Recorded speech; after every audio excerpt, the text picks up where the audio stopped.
Bonjour, c'est PN Théorie pour cette 5e émission sur la rupture avec le manipulateur pervers narcissique. Donc on a passé en revue plusieurs étapes déjà. On en est à la déprise.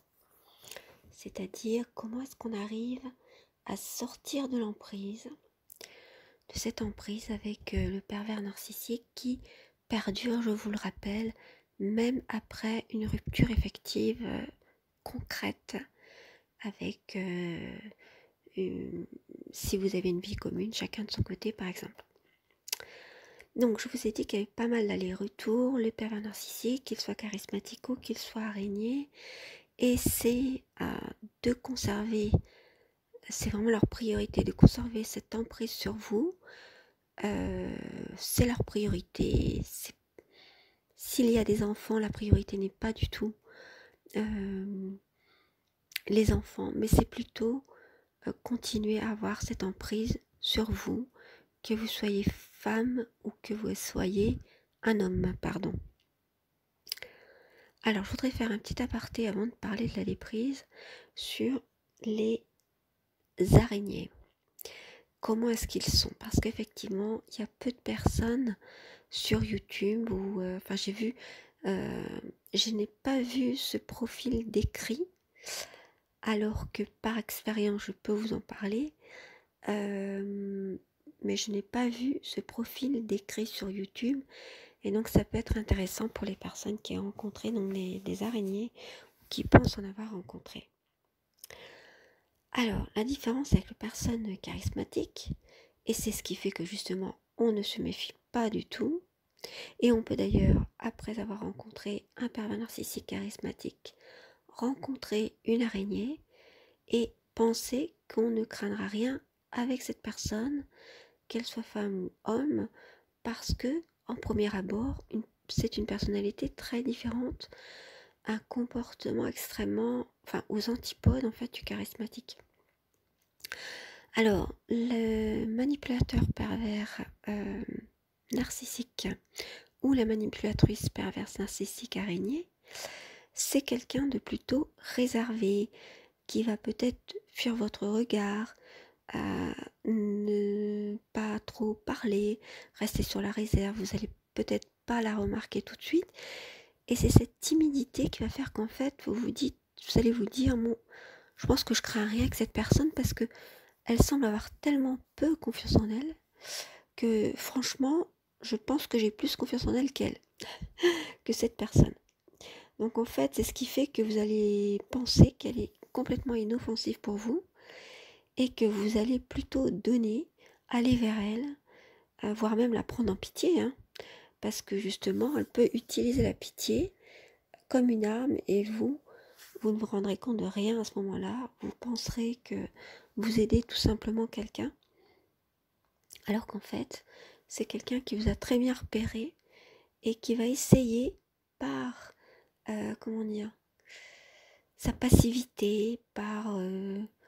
peut-être qu'elle semblera avoir un problème, donc elle aura besoin de quelqu'un qui l'aide. En fait, elle va essayer de vous prendre en pitié. C'est pas forcément voulu avec ces mots-là, si vous voulez, c'est pas forcément conscient, de même que le pervers narcissique charismatique n'est pas forcément conscient de tout ce qu'il fait. Il sent les choses, il agit par pulsion, par c'est ce que son corps lui demande, ce que son psychisme lui demande. Mais là, c'est exactement pareil. Donc, elle va essayer comme une araignée, si vous voulez, d'avancer doucement et de tisser sa toile avant de se jeter sur vous. Donc, en fait, ce sera quelqu'un qui sera plutôt, qui semblera en tout cas raisonnable, qui sera dans le côté pratique des choses, par exemple, qui sera dans la raison, dans la logique, dans l'objectivité, qui essaiera de se montrer, d'avoir des propos en tout cas équilibrés, quelqu'un qui parle peu peut-être, en tout cas quand on la connaît pas encore, et elle n'est pas du tout du côté des ressentis. Elle peut vous sembler un peu froide, pas forcément, mais quelquefois elle peut vous sembler en tout cas froide. Une fois que vous la connaissez un peu mieux, cette personne, qu'elle soit homme ou femme, vous allez voir qu'en fait elle peut être double voire triple, et donc en fait se montrer complètement différente dans la vie, une fois que vous la connaissez, dans la vie de tous les jours.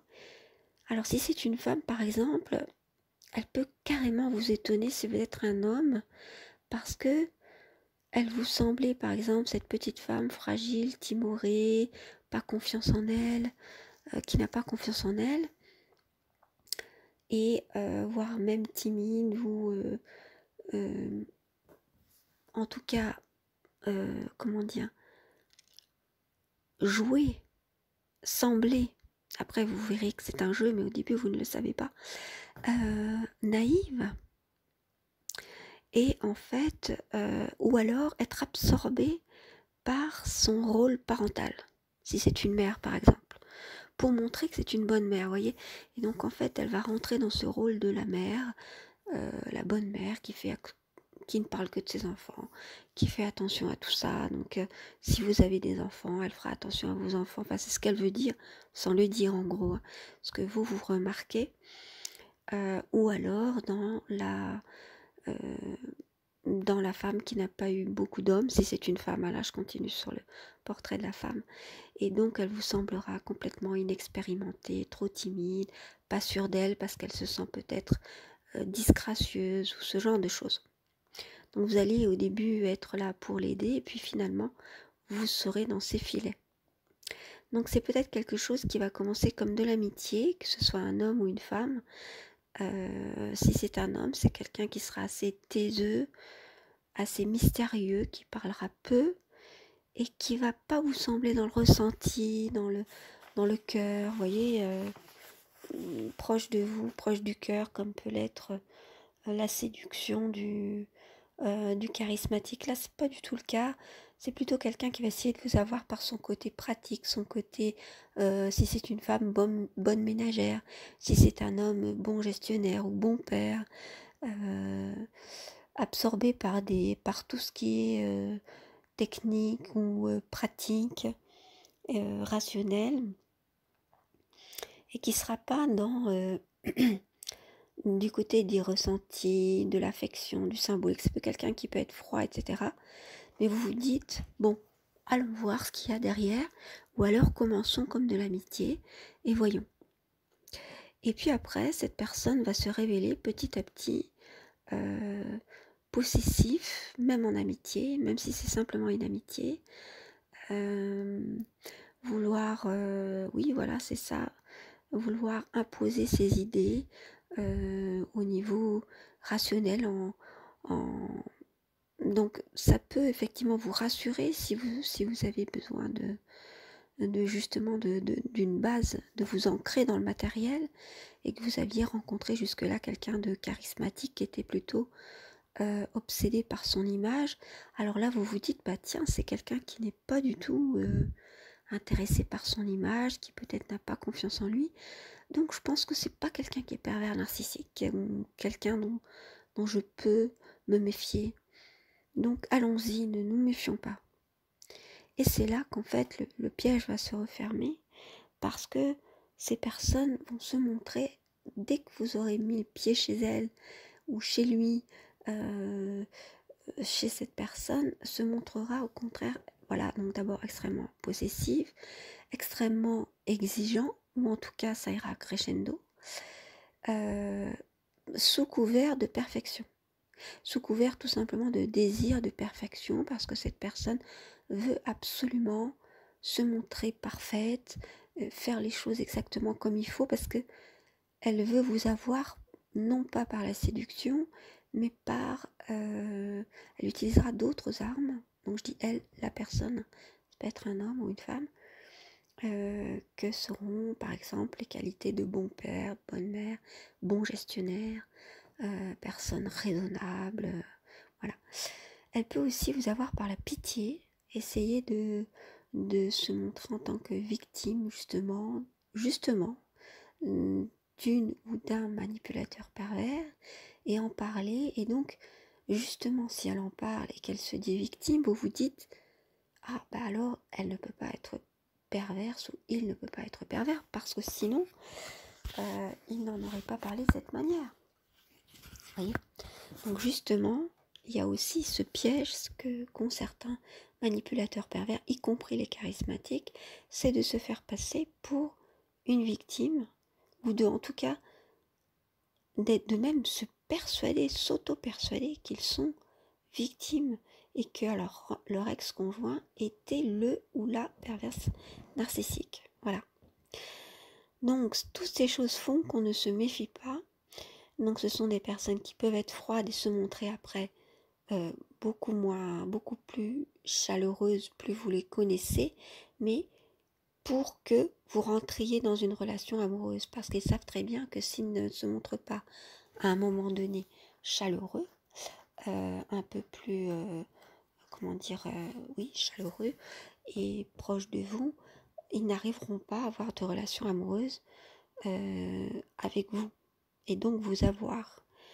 Parce que ces personnes-là pensent aussi que dès qu'il y a une relation sexuelle, c'est gagné. Après, ils vous feront croire que non, c'est pas parce que il y a eu cette relation sexuelle entre vous que en fait ils vont se donner beaucoup plus ou que ils vont vous laisser espérer. Mais en fait, voilà, ils disent toujours le contraire de ce qu'ils font et de ce qu'ils veulent en fait. Hein. Donc ils veulent se montrer quelqu'un de très prudent, de formidablement rassurant ou rassurante, qui a des qualités justement de bon père de famille, de bonne mère de famille.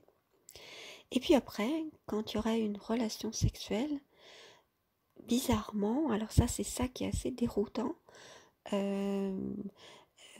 quand ils seront dans cette phase, la seule phase de séduction qu'ils connaissent, c'est-à-dire où ils font se réchauffer un petit peu, hein, parce que jusque-là, vous les voyez quand même comme des personnes assez froides, hein, quand même, hein, très froides, eh bien, ils vont se montrer peut-être aux antipodes et se révéler être, c'est pour ça que vous serez complètement, un petit peu sidéré quand même, hein, de ce changement de visage, tout à coup. Ils peuvent aussi changer de visage à un autre moment quand ils sont avec certains amis, se montrer, par exemple, si c'est quelqu'un de très timide, se montrer complètement sociable tout d'un coup, ou alors si cette personne a bu, voilà, lors de moments comme ça, et vous étonnez et vous vous dites, mon Dieu, mais c'est une personne vraiment très mystérieuse, finalement je la connais pas si bien que ça, et elle est étonnante cette personne, et oui, j'ai envie d'en savoir plus. Et à ce moment-là, au moment où cette personne se montrera plus chaleureuse avec vous, eh bien en fait, par exemple dans le cas d'une femme, vous l'aurez vue sous les traits d'une très bonne mère, perfectionniste, froide, bonne gestionnaire, etc., qui n'est pas dans le ressenti, et tout à coup elle va se montrer extrêmement affriolante, avec des qualités sexuelles, enfin si on peut parler de qualités sexuelles, mais se montrer très, limite, à la limite du correct. Quand on ne connaît pas quelqu'un, on ne se montre pas comme ça tout d'un coup, très... alors j'ai pas les mots qui me viennent. En fait, se montrer aux antipodes de ce qu'elle était jusque-là, ce qui fait que ça peut même, si vous êtes un homme, vous faire peur au départ, mais en fait tout ça c'est parce qu'elles se disent, quand ce sont des femmes, pour avoir les hommes, voilà, faut se montrer très ouverte sexuellement, et donc je vais essayer, je vais mettre le paquet vraiment pour l'avoir. Voilà, c'est ça qui peut dérouter complètement un homme, par exemple, pour le cas des femmes araignées. Pour le cas des hommes, on ne va pas se montrer forcément, c'est pas parce que, si vous voulez, ce ne sont pas les armes des hommes, hein. Les armes des hommes et les armes des femmes sont différentes.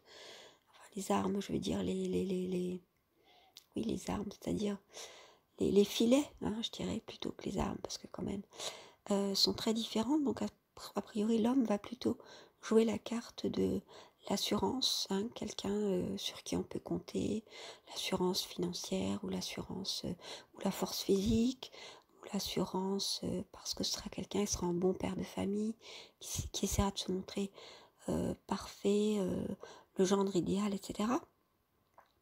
Et après, effectivement, vous pouvez ne pas vous rendre compte de ces autres visages tout de suite, parce qu'il ne va pas vous les montrer. Ça sera en fonction de ce qu'il va faire pour essayer de vous avoir. S'il voit qu'il arrive à vous avoir comme ça, bon bah, ça suffira. C'est-à-dire que c'est quelqu'un qui s'économise beaucoup, l'araignée. Et généralement, c'est quelqu'un qui sourit pas beaucoup, en justement essayant de se montrer malheureux pour vous avoir en pitié. Mais s'il voit qu'il risque de vous perdre, en se montrant trop froid et trop placide, à ce moment-là, il va essayer quand même de se réchauffer un petit peu, mais juste ce qu'il faut. Une fois que ça sera fait, qu'il arrivera à vous avoir sous emprise, en fait, il se montrera plus comme ça, quoi.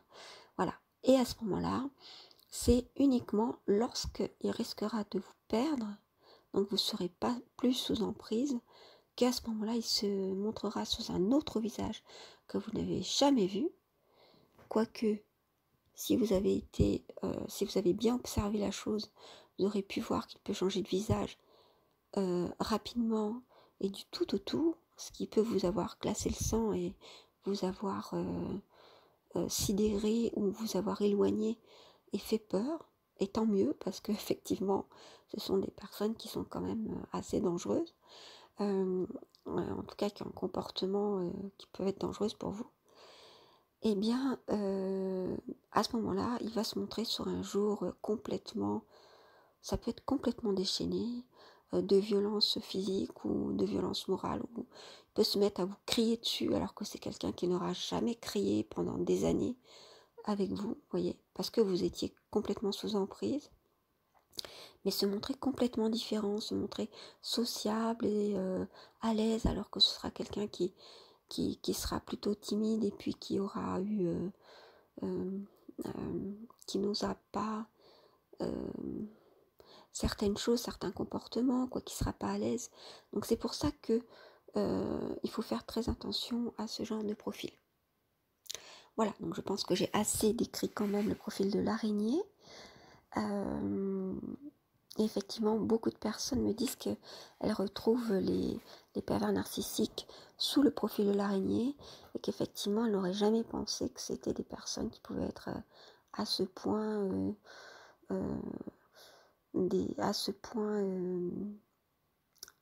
comment on peut dire, destructeurs et avoir plusieurs visages.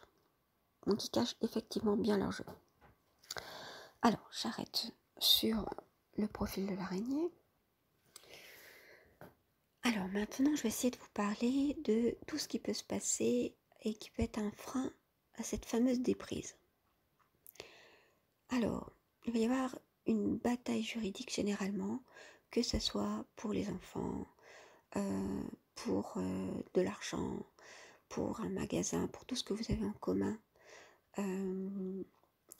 lors de l'engagement que le pervers narcissique a pris envers vous et que vous avez pris envers lui, donc lors de votre vie commune, et ou ça peut être un animal de compagnie, enfin toute cette bataille juridique ou ces procédures diverses et variées qui émanent de divers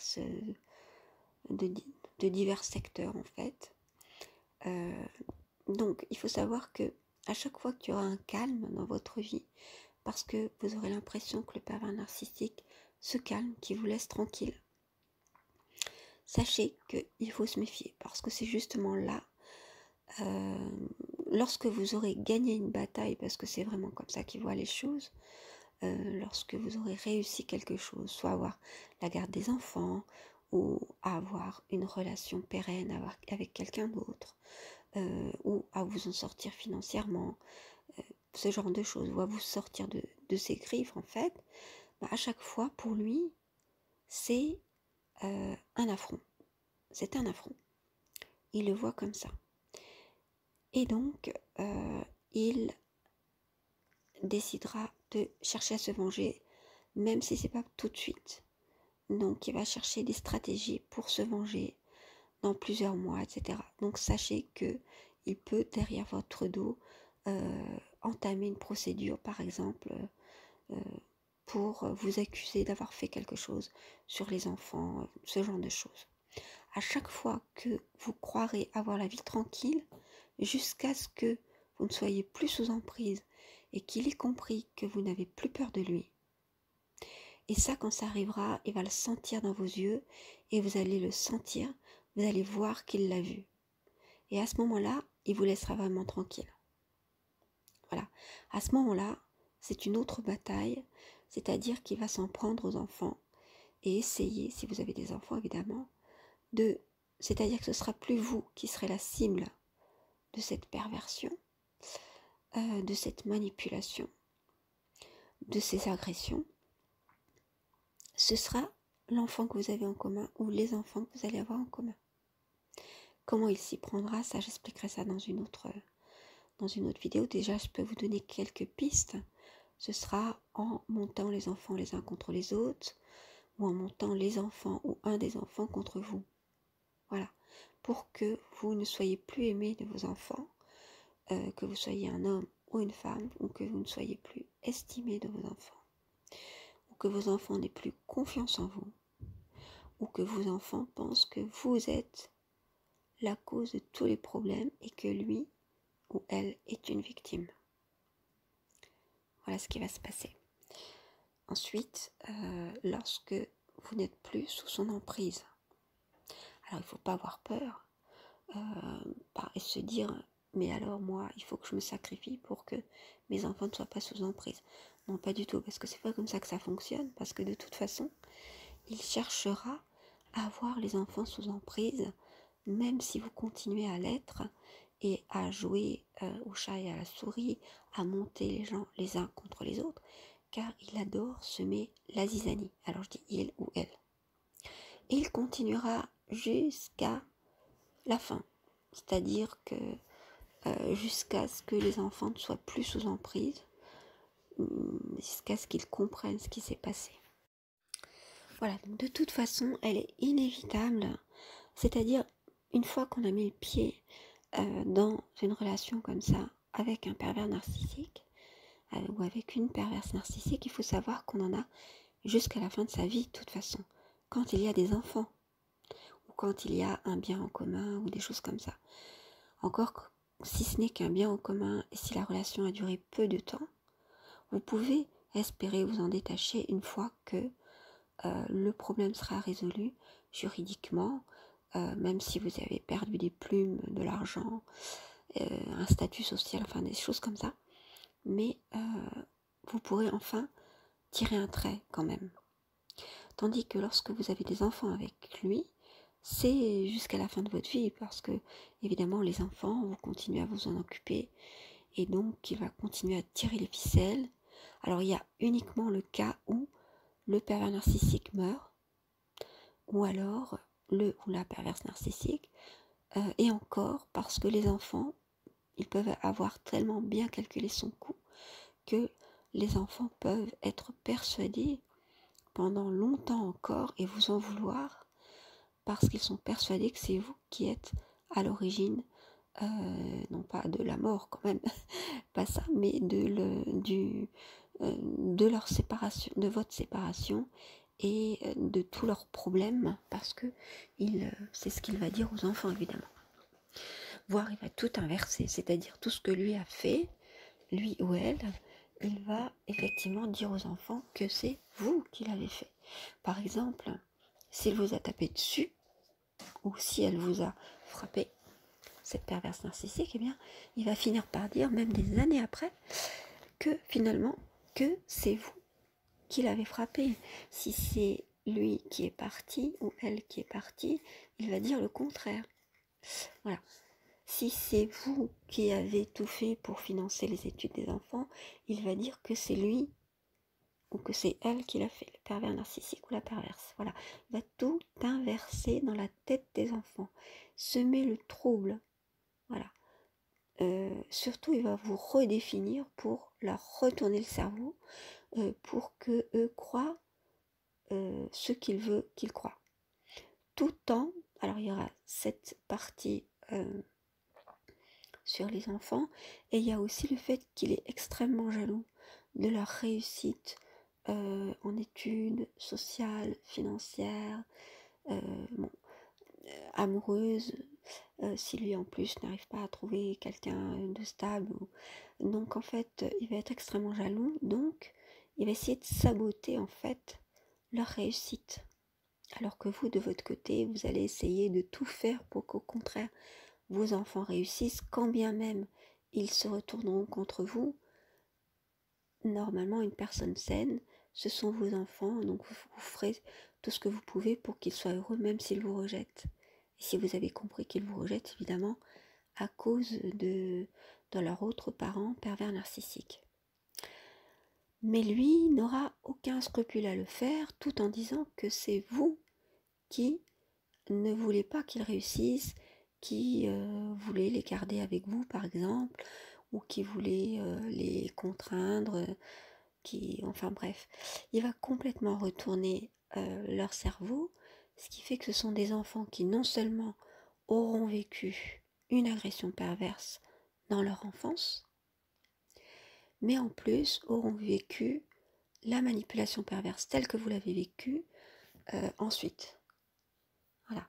Donc c'est des enfants qui ne sauront pas, même une fois devenus adultes, s'ils ne font pas un travail sur eux, et une fois que vous serez sortis de l'emprise et que seront sortis de l'emprise avec cet autre parent, ce qui peut durer, ce qui généralement va durer plusieurs années, et ce sera effectivement difficile. Alors, j'ai l'air de voir les choses en noir, mais effectivement, c'est comme ça que ça se passe avec les enfants, malheureusement. Mais plutôt que de fermer les yeux encore, ou de se dire « Ah non, non, non, c'est pas possible », c'est vraiment affreux. Il faut vous dire que c'est votre chemin.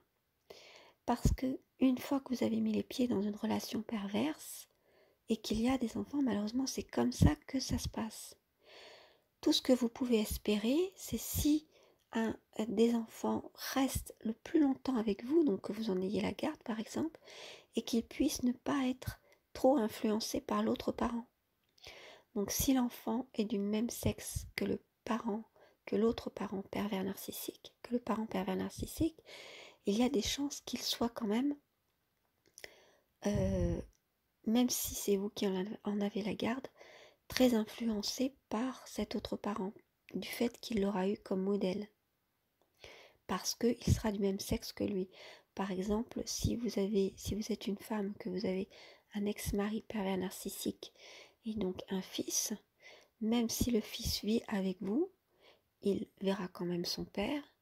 Donc sauf dans le cas où il ne verra pas du tout son père parce qu'il aura disparu de la circulation, où il sera lui-même aura voulu ne plus voir son fils, ou pendant des années par exemple, ou parce qu'il sera décédé par exemple, là dans ce cas-là, il y a des chances quand même qu'il puisse s'en sortir d'une autre manière parce qu'il aura votre version à vous et c'est tout.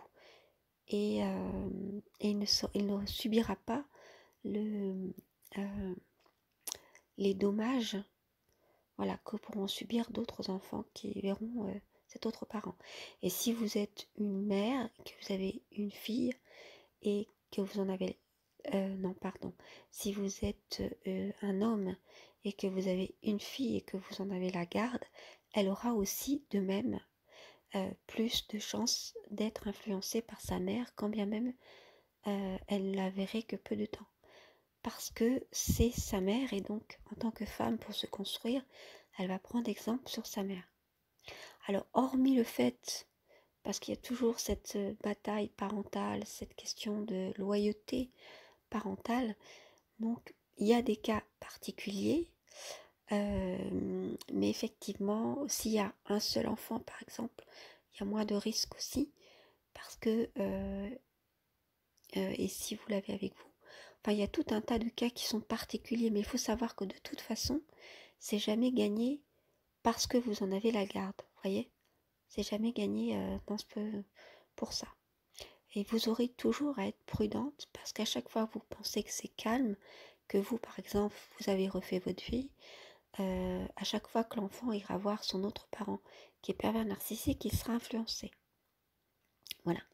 Donc comme je vous l'ai dit, les risques sur les enfants, c'est le risque de vous dévaloriser et qu'ils soient sous emprise et qu'ils sabotent leur futur avenir tout en disant au contraire les aider. Mais sous prétexte d'aide, au contraire, ça sera très ambigu comme la relation, comme était la relation avec vous. Pourquoi voulez-vous que ça change? Voilà.